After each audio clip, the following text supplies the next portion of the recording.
আজকের দুনিয়াতে নারীবাদ নামে, নারীর সম্মানের নামে পশ্চিমারা যে রেসিপি নিয়ে আসছে, পৃথিবীর ইতিহাসে নারীর প্রতি জুলুম এই মাত্রায় হয়নি, পৃথিবীর ইতিহাসে কোনোদিন হয়নি। আমাদেরকে ছোটবেলা থেকে, যেহেতু আমি জেনারেল লাইনে পড়া, ছোটবেলা থেকে ছেলে মেয়ে সমান, ছেলে মেয়ে সমান, ছেলে মেয়ে সমান, সমান সমান সমান, এই যে শব্দটা ঢুকানো হলো যে সমান, এবং এটা এমন ভাবে ঢুকানো হলো কার্টুন থেকে শুরু করে প্রত্যেকটা জায়গায়। পরে গিয়ে আমরা যখন ইসলামের দিকে তাকাই বা ইসলামকে বোঝার চেষ্টা করি, আমরা এই সমান শব্দটার উল্লেখ এখানে পাই না, আমরা ন্যায্যতার কথাটা পাই। সমতা নাকি ন্যায্যতা, এই জায়গা থেকে একটা বড় রকম গন্ডগোলের মধ্যে আমরা পড়ে গেছি। যেমন আমি যদি জিজ্ঞেস করি হার্ট আর ব্রেইন এই দুটা কি সমান নাকি কোন একটা ছোট কোন একটা বড়, এই প্রশ্নটাই একটা দুষ্ট প্রশ্ন, কোনটা বেশি ভালো। কারণ যে দুটা জিনিস সম্পূরক, তখন যদি সেটা সমান নাকি কোনটা বড় কোনটা ছোট এই প্রশ্নটা ইভেন করা হয়, এই প্রশ্নটা একটা দুষ্ট প্রশ্ন। আসসালামু আলাইকুম ওয়া রাহমাতুল্লাহ। আল্লাহ তাআলার অসংখ্য শুকরিয়া, যিনি মহান আরশের রব, যার কাছে পূর্ণ আত্মসমর্পণের জন্য আমরা প্রতিজ্ঞাবদ্ধ। অসংখ্য দরুদ ও সালাম মহানবী হযরত মুহাম্মদ সাল্লাল্লাহু আলাইহি সাল্লামের প্রতি। আমি খুব সংকুচিত বোধ করছি এত বড় উলামা একরাম এবং এত গুণী মানুষের সামনে আমাকে কথা বলার সুযোগ দেওয়ার জন্য। একই সাথে আল্লাহর প্রতি শুকরিয়া এবং সেই সাথে সংকুচিত বোধ করছি। খুব সংক্ষেপে আমি যে একটা কথা পেশ করতে চাই ইনশাআল্লাহ। আজকে আলোচনার ভিতরে আপনারা অলরেডি হয়তো খেয়াল করেছেন, দুটা বিষয়ে চলে আসছে, বেসিক দুটা বিষয়। একটা হচ্ছে আমাদের আত্মসমালোচনার জায়গাটা, যে আমাদের মুসলমান হিসেবে নারীর অধিকারের প্রতি আমাদের যে সচেতনতা, দায়িত্ব পালন করার কথা ছিল, সেখানে আমাদের গাফলতির একটা বিষয় উঠে আসছে। দ্বিতীয় আরেকটা উঠে আসছে যে পশ্চিমা যে আক্রমণ, যে আমাদের নারীবাদী কনসেপ্ট নতুন করে ধারণা তৈরি করা হচ্ছে, নারীর অধিকার সম্মানের বিষয়ে সারা পৃথিবীতে যে নতুন সংজ্ঞা নির্ধারণ করা হয়েছে সেই বিষয়ে। তো আমি প্রথমটা না, আমি দ্বিতীয়টার বিষয়ে একটু কথা বলতে চাই, যে নারীর অধিকার এই বিষয়ে এই যে পশ্চিমাদের যে বয়ান, এই বয়ানের যদি আমরা একটু ভিতরে তাকাই, যে আমাদেরকে ছোটবেলা থেকে, যেহেতু আমি জেনারেল লাইনে পড়া, ছোটবেলা থেকে ছেলে মেয়ে সমান, ছেলে মেয়ে সমান, ছেলে মেয়ে সমান, সমান সমান সমান, এই যে শব্দটা ঢুকানো হলো যে সমান, এবং এটা এমন ভাবে ঢুকানো হলো কার্টুন থেকে শুরু করে প্রত্যেকটা জায়গায়। তো আমাদের জেনারেল লাইনে পড়া, আমাদের মেজরিটির মাথায় ঢুকে আছে সমান। পরে গিয়ে আমরা যখন ইসলামের দিকে তাকাই বা ইসলামকে বোঝার চেষ্টা করি, আমরা এই সমান শব্দটার উল্লেখ এখানে পাই না, আমরা ন্যায্যতার কথাটা পাই। এখানে খুব প্রাসঙ্গিকভাবে ইনসাফ শব্দটা খুবই প্রাসঙ্গিক, সেই জায়গা থেকে সমতা নাকি ন্যায্যতা, এই জায়গা থেকে একটা বড় রকম গন্ডগোলের মধ্যে আমরা পড়ে গেছি, যে সমতা নিয়ে কথা বলবো নাকি আমরা ন্যায্যতা নিয়ে কথা বলবো। তো একটা সিম্পল জিনিস হচ্ছে যে কিছু প্রশ্ন, ইভল কোয়েশ্চেন, ঝামেলা তৈরি করার জন্য তৈরি করা যায়। যেমন আমি যদি জিজ্ঞেস করি হার্ট আর ব্রেইন এই দুটা কি সমান নাকি কোন একটা ছোট কোন একটা বড়, এই ঝগড়া যদি লাগানো হয়, এই ঝগড়াটা একটা ক্ষতিকারক ঝগড়া। কারণ হার্ট আর ব্রেইন মিলে যদি ঝগড়া করে এবং কোনো একভাবে যদি কোনো একটা জিতে যায়, ধরো হার্ট জিতে গেল, তাহলে এইটাই যদি প্রপাগান্ডা করা হয় হার্ট হচ্ছে বেশি ভালো, তাহলে ব্রেইনগুলো মনে করবে আমার ব্রেন হয়ে দরকারটা কি, আমি হার্ট হয়ে যাই। তো বডির মধ্যে দুইটা হার্ট একটা ব্রেন নাই, তাতে কি আমাদের চলবে কিনা, বা ভাইস ভার্সা, বা উল্টা ভাবে। একইভাবে একটা তালা বা একটা চাবি, ঝগড়া লাগাই দিলাম, তালা বেশি ভালো না চাবি বেশি ভালো, এই প্রশ্নটাই একটা দুষ্ট প্রশ্ন, কোনটা বেশি ভালো। কারণ যে দুটা জিনিস সম্পূরক, তখন যদি সেটা সমান নাকি কোনটা বড় কোনটা ছোট এই প্রশ্নটা ইভেন করা হয়, এই প্রশ্নটা একটা দুষ্ট প্রশ্ন। কারণ যদি তালা চাবির ভিতরে বিতর্ক করে জিতেও যায় কেউ একটা গ্রুপ যে তালা বেশি ভালো, তাহলে সব চাবিরা তালা হইতে চাইবে, তাহলে কোনো চাবি নাই সব তালা, তাতে কোনো ফায়দা আছে কিনা। অথবা জিতে গেল চাবি ভালো, তাহলে সবাই চাবি হয়ে গেল, তালারাও সব চাবি হয়ে গেল, তাহলে কোনো ফায়দা আছে কিনা। তো আমাদের বর্তমান সিচুয়েশনে এটাই একটা ইস্যু হয়ে দাঁড়িয়েছে নারী পুরুষ ইস্যুতে। নারী বেশি ভালো না পুরুষ বেশি ভালো নাকি সমান, এই প্রশ্নটাই একটা সমস্যাপূর্ণ প্রশ্ন। বিকজ আল্লাহ তাআলা নারী আর পুরুষকে ভিন্ন করে বানাইছেন, সম্পর্ক হিসেবে বানাইছেন। এখন এই যে তালারা চাবি হইতে চাইবে নাকি চাবিরা তালা হইতে চাইবে, এইটা কিসের উপর নির্ভর করে? এটা নির্ভর করে বায়াস কিভাবে তৈরি করা হয়, পক্ষপাত কিভাবে তৈরি করা হয়। কারণ প্রত্যেকটা ভালো মন্দ বিচারের আগে তার পেছনে কাজ করে আমাদের, যে তার পেছনে আমাদের জাজমেন্ট করার ক্রাইটেরিয়া কি।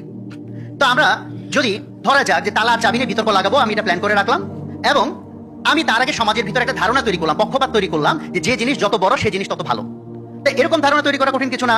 ইনকাম বড় হইলে ভালো, ঘর বড় হইলে ভালো, তাই না, মাঠ বড় হইলে ভালো, এরকম যদি কয়েকটা উদাহরণ দেওয়া হয় এবং তার পেছনে উদাহরণগুলো যদি বারবার বলা হয়, তাহলে একটা পক্ষপাত তৈরি হবে। এই পক্ষপাত তৈরি করার পর আমি যদি লোকজনকে জিজ্ঞেস করি তালা বেশি ভালো না চাবি বেশি ভালো, তখন তার উত্তর দিবে তালা বেশি ভালো। কেন? তার ভিতরে আমি অলরেডি পক্ষপাত তৈরি করছি, যেটা বড় সেটা হচ্ছে ভালো। তাহলে দেখবে তালা চাবির মধ্যে তালা হচ্ছে বড়, এই তালা হচ্ছে ভালো। আবার যদি আমি পক্ষপাতটা তৈরি করি যে যা কিছু ছোট তা হলো ভালো, এরকম উদাহরণ হিসেবে বলা যায় ট্যাবলেট যদি ছোট হয় ভালো, মাইক্রোচিপ ছোট হলে ভালো, মোবাইল ছোট হলে ভালো।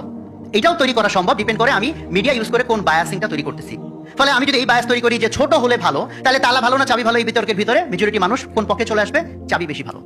কারণ এটা পক্ষপাত তৈরি করার বিষয়। ফলে আজকের দুনিয়াতে নারীবাদ নামে, নারীর সম্মানের নামে পশ্চিমারা যে রেসিপি নিয়ে আসছে, পৃথিবীর ইতিহাসে নারীর প্রতি জুলুম এই মাত্রায় হয় না, পৃথিবীর ইতিহাসে কোনোদিন হয় নাই। কেন হয় নাই?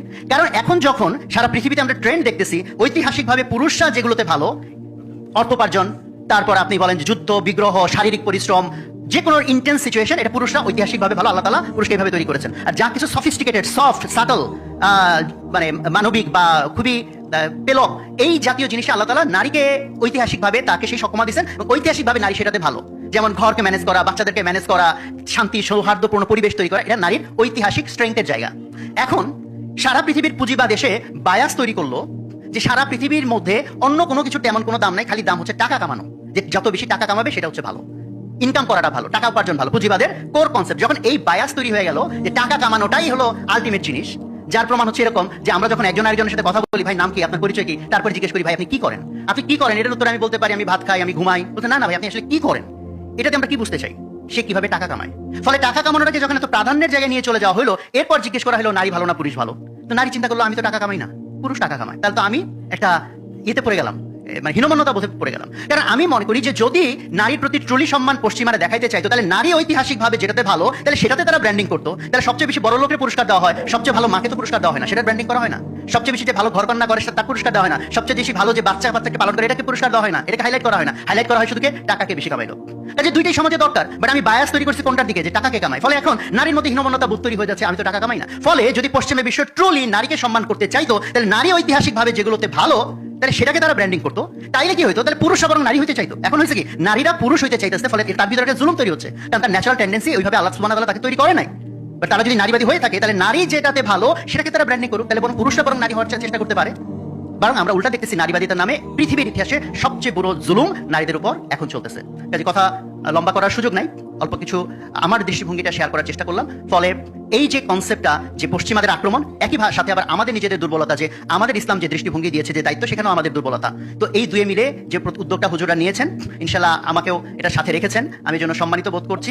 এবং আমরা সাদগায়ে জারিয়া বললে আমরা মূলত মসজিদ করা, মাদ্রাসা করা, নলকূপ স্থাপন করা, এর বাইরের আইটেম আমাদের মাথায় খুব বেশি ঢুকে না। তাহলে এরকম একটা ফাউন্ডেশন, এটা কি সাদগায়ে জারিয়া কিনা, এটার মধ্যে যারা শ্রম ঘাম দিবেন, যারা শরীক হবেন, এটা কি সাদগায়ে জারিয়া কিনা, অনেক সময় এই উদাহরণটা আমাদের মাঝে ডিরেক্টলি আসে না। কাজে এই ধরনের সাদগায়ে জারিয়া, যে ধরনের সংকটগুলো আজকের মুসলমান বিশ্বে প্রকট আকার ধারণ করেছে, সেখানে আল্লাহ তাআলা যদি আমাদেরকে মেহেরবানি করে সুযোগ তৈরি করে দেন এটার মধ্যে সংযুক্ত হওয়ার, শ্রম দিয়ে, ঘাম দিয়ে, মেধা দিয়ে, অর্থ দিয়ে, দোয়া দিয়ে, যেভাবে পারি আমরা ইনশাল্লাহ, আমিও শরীক হওয়ার মধ্যে আছি, প্রক্রিয়ার মধ্যে আছি এবং নিয়ত আছে। ইনশাল্লাহ আল্লাহ যেন আমাকে তৌফিক দান করেন। একইভাবে আমিও সবাইকে আহ্বান করব, এই যে উদ্যোগগুলো আছে, যে উদ্যোগগুলো আজকের দিনে আমাদের ইসলামের বিভিন্ন রকম সংকট মোকাবেলার জন্য জরুরি, সেই উদ্যোগে যাতে আমরা সবাই শরীক হতে পারি। আর আমার কথার মধ্যে কিছু ভুল থাকলে আল্লাহ ক্ষতি থেকে সবাইকে হেফাজত করেন এবং আল্লাহ তাআলা আমাদের সবাইকে তৌফিক দান করেন। আসসালামু আলাইকুম ওয়া রাহমাতুল্লাহ।